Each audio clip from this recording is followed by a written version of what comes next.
Aku wanita yang dipoligami. Keterpaksaan seringkali jadi jalan satu-satunya, manakala kebuntuan yang tak punya jalan berada di pelupuk mata. Sama halnya dengan bahtera yang terpaksa tetap kutumpangi ini. Aku tertipu dengan keindahan dari luarnya, tertipu dengan keelokan yang baru kudengar dari mulut ke mulut. Namun, nestapa yang akhirnya kudapati setelah benar-benar berada di dalamnya. Inilah hidup, takdir yang harus kuimani, namun terpaksa kujalani. Perjalanan ini kutumpangkan bukan untuk sebuah penyesalan, namun menjadi renungan bagi diri ini dan yang ingin mengambil hikmah darinya. Tahun 2019 suamiku, sebut saja Mas Fahad, meminta izin padaku untuk berpoligami. Saat itu tentu saja sebagai wanita yang rapuh dan naif, aku menolak mentah-mentah permintaan Mas Fahad. Bagaimana mungkin aku menerima hal tersebut? Kasih sayang darinya saja masih sangat sulit kutemukan. Aku tidak pernah benar-benar melihat cinta ada untukku darinya. Apakah anak bukti sebuah cinta? Menurutku tidak. Dia hanya sayang pada anak-anakku, namun bukan ragaku. Bahkan keluargaku bagi orang asing yang bertamu setiap kali singgah di rumahku. Bang Fahad hampir tidak pernah mengajak ayah ngobrol sebagaimana semestinya menantu dan mertua. Padahal Bang Fahad sangat mudah akrab dengan orang-orang. Dia termasuk tipe yang mudah berbasa-basi. Tapi entah kenapa setiap kumpul di rumah keluargaku, dia seolah tak mau berbaur. Aku sebagai istri sangat patuh pada suami, tidak pernah mempermasalahkan hal tersebut. Ayah dan ibu juga tidak ingin ambil pusing. Mungkin dia menjaga muraahnya sebagai seorang ustadz. Enggak bang, jangan bang. Adik nggak sanggup bang, tolakku memalas kasihan. Kupeluk. Enggak bang, jangan bang. Adik nggak sanggup bang, tolakku memelas kasihan. Kupeluk tubuh Bang Fahad sambil bersimpuh di hadapannya. Air mataku benar-benar tak bisa lagi kubendung. Gimana mau tahu? Gak sanggup, kan belum dicoba, jawab Bang Fahad ringan. Mendengar ucapannya, hatiku semakin dibuat sakit. Selama ini, dia memang tidak pernah memukulku, tapi permintaannya barusan seolah-olah melukai sekujur tubuhku. Menembus sampai ulu hati. Coba, apa maksud dari kalimat tersebut? Apakah pernikahan sebuah coba-coba? Apa Bang Fahad tidak punya pemilihan kata yang lebih layak sebagai seorang yang katanya berilmu? Ayah sama ibu juga gak setuju bang kalau tahu hal ini, ujarku mencari-cari alasan. Dek, poligami itu gak harus izin dari mertua, jawab Bang Fahad. Lagi dan lagi aku terdiam. Apa yang dia katakan memang benar adanya. Namun hati ini seolah meminta hak batin yang amat sangat tidak pernah dia tunaikan. Bagaimana mungkin menambah istri? Beristrikan diriku saja Bang Fahad sudah sangat lalai terhadapku. Apalagi ingin menambah ketakutan demi ketakutan mulai berdatangan. Belum lagi nafkah nanti yang harus dibagi-bagi. Menurutku meski kami dalam keadaan cukup, namun untuk menambah istri dari segi materi Bang Fahad masih jauh dari kata mampu. Bang Fahad memang mempunyai sebuah mobil dan 2 sepeda motor. Namun motor satunya hanya inventaris dari yayasan Bang Fahad memang mempunyai sebuah mobil dan 2 sepeda motor. Namun motor satunya hanya inventaris dari yayasan yang kami banung di bawahnya. Yang satunya lagi pun sering mogok, bahkan sepetak rumah kami pun belum punya. Adapun rumah yang kami tempati hanya inventaris dari yang sewaktu-waktu bisa saja diambil alih oleh pihak yayasan. Namun keinginan Bang Fahad tampaknya memang besar. Perbincangan kami berhenti sampai di situ. Aku tidak tahu apa yang sedang dipikirkannya dan direncanakannya, namun malam itu berakhir begitu saja. Aku membawa perasaan gundahku sepanjang tidurku. Adapun ketiga anak kami kulihat tertidur pulas dengan wajah-wajah yang polos. Dek, abang pengen banyak keturunan, dek. Bang, insya Allah adik sanggup kalau itu alasannya. Lagi-lagi suamiku mencoba membujukku dan memberi sebuah pengertian yang tidak ingin aku dengar. Semua yang dia sampaikan adalah sebuah kedustaan yang tidak ingin yang dia inginkan hanyalah menyalurkan nafsunya pada wanita yang berbeda. Itu saja. Namun, sebagai seorang istri, aku tidak ingin kata-kata kasar keluar dari lisanku. Memangnya udah ada bang calonnya? Tanyaku penasaran.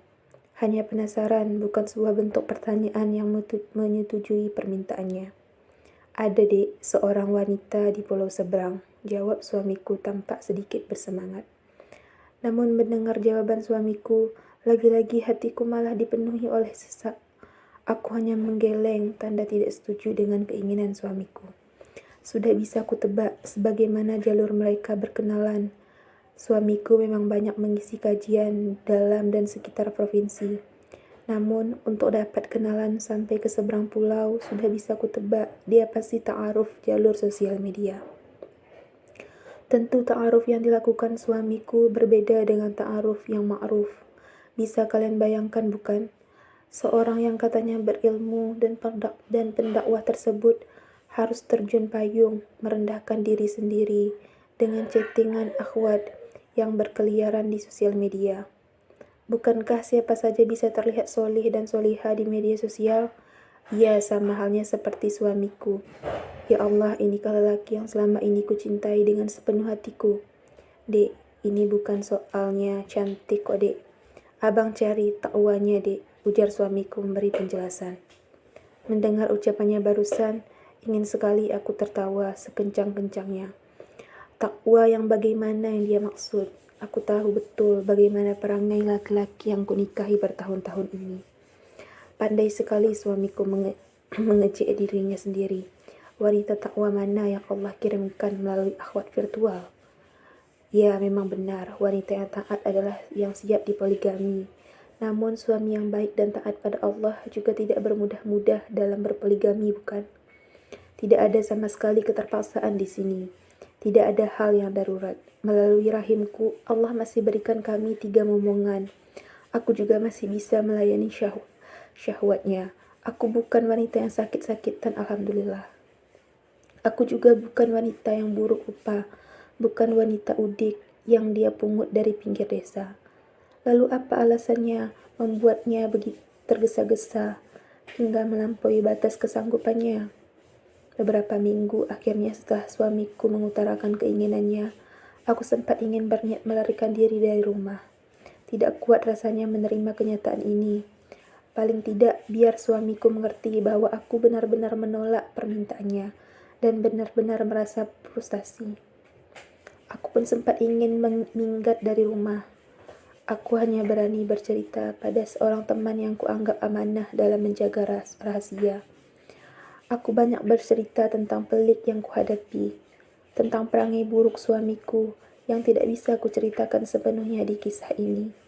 Namun hatiku selalu melunak ketika melihat ketiga anak-anakku yang masih kecil. Akhirnya aku memberanikan diri bercerita dengan kakak tertua dan kedua adik perempuanku. Lalu tanpa pikir panjang mereka menyemprotkan dengan kata-kata yang menohok. Jangan gila, Hamnah. Jangan pernah keluar dari rumah suamimu dengan cara minggat. Suamimu yang buruk, jangan sampai dia membalikkan fakta. Orang-orang yang akan berpikir kamu istri yang buruk. Kamu pikir kalau kamu minggat dia bakal mencarimu. Ya makin gampang dia mencari penggantimu. Begitulah kurang lebih nasihat nyelekit kakak perempuanku.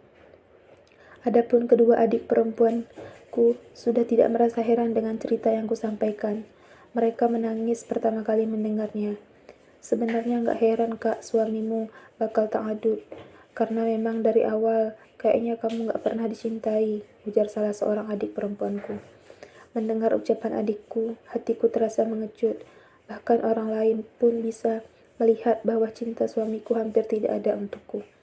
Entahlah, mungkin cara suamiku memang berbeda dengan mengekspresikan cintanya padaku. Aku tidak ingin terus-terusan seuzon dengannya, lalu mengotori hatiku. Maaf ya kak, ini kalau kamu minta pendapatku ya. Kalau aku sih pilih lepas dari suamimu, karena apa yang diharapkan dari suami kayak dia.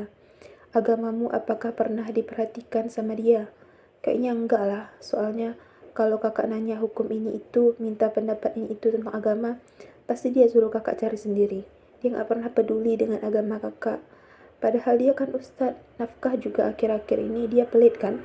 Panjang lebar adik perempuan paling kecilku bertanya dan memberi saran. Apa yang dia katakan memang benar adanya. Dia memang cukup banyak mengetahui perangai suamiku. Karena dia memang tinggal bersama kami berdampingan, mengajar anak-anak rumah tahfiz yang kami emban. Namun yang kubutuhkan sekarang hanyalah keutuhan rumah tangga aku, tanpa ada orang ketiga dan seterusnya. Aku berharap besar pada Allah agar suamiku berubah dan kami bisa memperbaiki semua kerusakan pada bahtera yang kami tumpangi. Pokok permasalahan pada rumah tanggaku bukan hanya bertitik pada niat poligami suamiku, namun rasanya niat itu adalah yang terpahit yang ingin dia langsungkan. Bagaimana kami bisa memperbaiki kebocoran pada bahtera kami jika dia ingin menambah penumpang pada bahtera yang kami keram. Dek, abang pengen banyak keturunan, dek. Bang, insya Allah adik sanggup kalau itu alasannya. Lagi-lagi suamiku mencoba membujukku dan memberi sebuah pengertian yang tidak ingin aku dengar. Semua yang dia sampaikan adalah sebuah kedustaan yang dia inginkan hanyalah menyalurkan nafsunya pada wanita yang berbeda. Itu saja. Namun sebagai seorang istri, aku tidak ingin kata-kata kasar keluar dari lisanku. Memangnya udah ada bang calonnya? Tanyaku penasaran. Hanya penasaran, bukan sebuah bentuk pertanyaan yang menyetujui permintaannya. Ada dek, seorang wanita di pulau seberang, jawab suamiku tampak sedikit bersemangat. Namun mendengar jawaban suamiku, lagi-lagi hatiku malah dipenuhi oleh sesak. Aku hanya menggeleng, tanda tidak setuju dengan keinginan suamiku. Sudah bisa kutebak sebagaimana jalur mereka berkenalan. Suamiku memang banyak mengisi kajian dalam dan sekitar provinsi.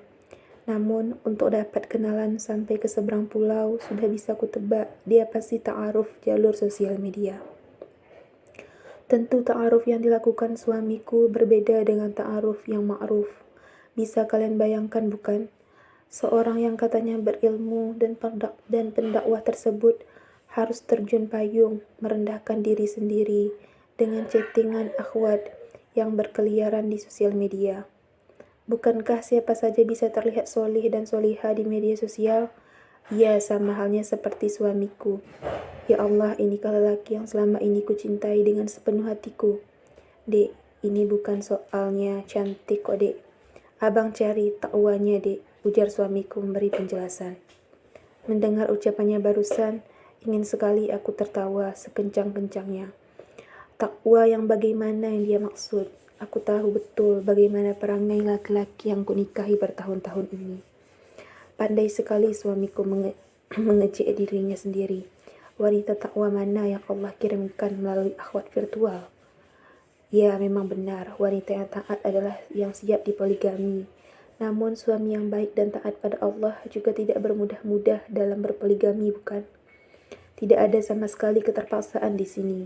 Tidak ada hal yang darurat. Melalui rahimku, Allah masih berikan kami 3 momongan. Aku juga masih bisa melayani syahwatnya. Aku bukan wanita yang sakit-sakitan, alhamdulillah. Aku juga bukan wanita yang buruk rupa, bukan wanita udik yang dia pungut dari pinggir desa. Lalu apa alasannya membuatnya begitu tergesa-gesa hingga melampaui batas kesanggupannya? Beberapa minggu akhirnya setelah suamiku mengutarakan keinginannya, aku sempat ingin berniat melarikan diri dari rumah. Tidak kuat rasanya menerima kenyataan ini. Paling tidak biar suamiku mengerti bahwa aku benar-benar menolak permintaannya dan benar-benar merasa frustasi. Aku pun sempat ingin minggat dari rumah. Aku hanya berani bercerita pada seorang teman yang kuanggap amanah dalam menjaga rahasia. Aku banyak bercerita tentang pelik yang kuhadapi, tentang perangai buruk suamiku yang tidak bisa kuceritakan sepenuhnya di kisah ini. Namun hatiku selalu melunak ketika melihat ketiga anak-anakku yang masih kecil. Akhirnya aku memberanikan diri bercerita dengan kakak tertua dan kedua adik perempuanku.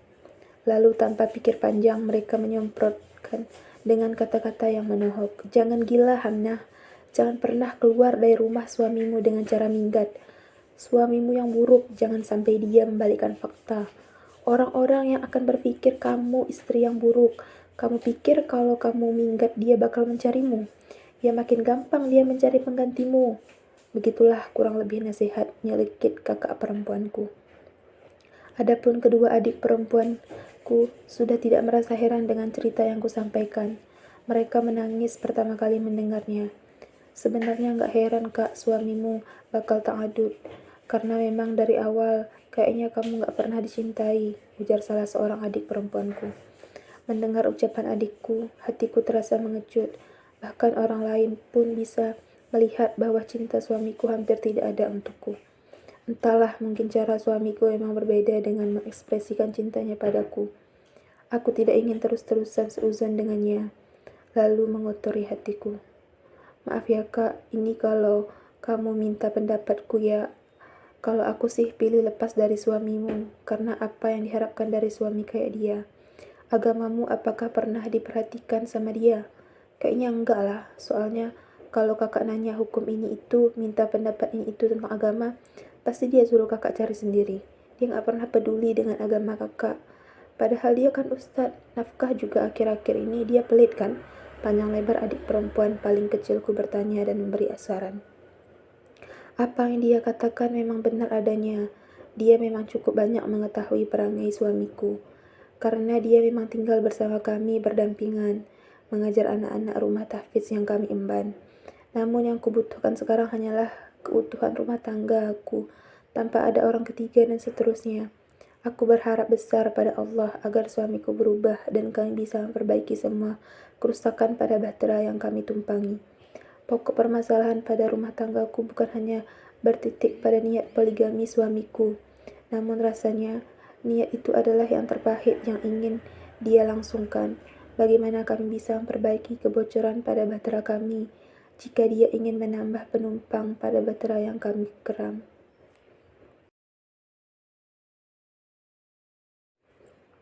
Keinginan suamiku memang baru hanya perencanaan, namun jiwaku yang rapuh ini semakin layu dan mengering.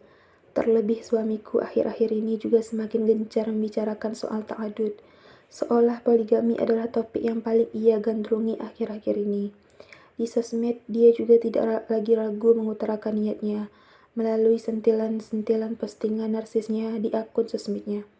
Di sana, di dunia maya lagi dan lagi kudapati seolah semua manusia tidak ingin memihakku. Tiada rasa empati pada diriku. Bagaimana perasaanku jika aku membaca tulisan dan balasan-balasan komentar teman suamiku di postingannya tentang candaan mereka soal ta'adud. Aku bukan orang yang ingkar terhadap syariat, namun apakah menjaga hati seorang pasangan tidak diperlukan? Lagi pula syariat poligami itu tidak seberat syariat sholat. Yang mau tidak mau, siap tidak siap kita harus tetap melaksanakannya. Bukankah Ibunda Aisyah pun cemburu terhadap wanita yang tidak pernah dijumpainya setiap kali Rasulullah memuji kebaikan Ibunda Khadijah. Padahal Ibunda Khadijah sudah wafat dan seorang yang umurnya jauh di atas Ibunda Aisyah. Lalu bagaimana dengan diriku yang ketakwaannya bahkan tidak sampai seujung kuku Ibunda Aisyah? Apakah karena dihalalkannya poligami, lantas suami tidak perlu menjaga hati istri? Berbicara sesukanya tentang wanita yang ingin dia dihadapkan istrinya. Cari sana sini wanita yang mau dimadu. Apakah karena restu istri tidak diperlukan, sehingga membuat lelaki bermudah-mudahan mencari kesana kemari wanita-wanita yang mereka inginkan? Apakah begini berpoligami yang dibenarkan Rasulullah? Sedangkan tiada satupun hadis yang menjamin syurga untuk wanita yang dipoligami. Semua perlu syarat. Harus sabar dan tetap tunduk pada suami dan perintah Allah. Jika hanya ingin mendatangkan ujian yang dibuat sanggup membayangkannya saja, aku tidak mampu. Di tahun itu, qadarullah wabah COVID-19 mulai melanda kota kami. Sebagian besar jalanan diblok, sementara waktu. Orang-orang dilarang melakukan segala bentuk acara apapun. Suamiku tidak jadi berangkat ke pulau seberang untuk melamar wanita takwa yang ditemukannya melalui media sosial itu. Gara-gara adiklah ini, Gak jadi abang berangkat ke kota A kan? Suamiku protes terhadap rencana gagalnya padaku. Tidak ingin memperkeruh suasana, aku memilih diam, tanpa menanggapi ucapannya yang nyeleneh. Suamiku memang telah menyiapkan dan menyusun dengan rapi rencana dan safarnya untuk menikahi wanita yang di seberang pulau tersebut. Dia sudah mengatakannya dari beberapa hari yang lalu, jika safarnya ini akan menghabiskan waktu sekitar 2 pekan. Mengingat jauhnya perjalanan menuju rumah wanita tersebut, kutemui adik perempuanku di asrama tahfiz putri. Kuceritakan kegembiraanku yang amat terdalam. Setidaknya aku masih punya sisa waktu berlama-lama dengan suamiku sebelum dia benar-benar akan menjadi semakin asing. Meski menolak sekuat tenaga, keinginan suamiku tidak akan bisa diterjang. Jadi setidaknya aku masih punya sisa waktu dengannya sebelum nanti rencana poligaminya terrealisasikan. Sudah bisa kubayangkan bagaimana lalainya dia denganku dan anak-anak jika rencananya terwujud. Selama bertahun-tahun menikah dengan suamiku, dia memang tidak pernah menanyakan kabarku sekedar basa-basi, apalagi sampai cerita panjang lebar sebagaimana layaknya sepasang suami istri. Jadi segala gundah gulana yang kuhadapi setiap hari tidak pernah memiliki tempat untuk diluapkan. Semuanya tertahan di lubuk hatiku. Aku menyimpannya seorang diri. Alhamdulillah lah kalau nggak jadi. Tapi setelah karantina selesai tetap mau nikah lagi kan? Sama aja sih, ujar adik perempuanku datar. Iya nggak apa-apa, paling nggak sementara waktu ini tertunda, balasku menimpali ucapan adikku. Sabar ya kak, kalau ada apa-apa cerita aja loh. Walaupun aku nggak bisa ngasih saran, paling nggak kan nggak kakak tahan sendiri. Bisa mati loh mendam-mendam sendiri, ujar adik perempuanku polos. Apa-apa yang keluar dari lisanku memang selalu terdengar nyelekit. Tapi memang benar tebakannya jika aku sering memendam benang kusut di kepalaku. Suamiku nyalahin aku, katanya dia gagal nikah gara-gara kakak. Astagfirullah, gila ya, bisa-bisanya dia gitu. Memangnya yang datangkan wadah ini dirimu? Kali ini adikku tampak semakin tersulut emosinya. Pertanyaannya seolah memarahiku, namun bertujuan menyindir suamiku. Tidak ingin berlama-lama dengan situasi itu, aku pamit meninggalkan adikku. Lagi pula, bagaimanapun lelaki yang dia sudutkan itu adalah suamiku sendiri. Meski begitu, rasa peduliku masih besar pada suamiku. Entah kenapa saat itu rasanya hatiku amat sangat lega dan bahagia. Padahal baru saja suamiku menyalahkanku karena tidak jadi menikah dengan wanita pujaan hatinya. Mungkin karena rasa cinta yang masih bersisa, walau kadang kukira sudah sirna dan tak bersisa. Setiap kali dia membicarakan soal ta'adud dan mengabaikanku.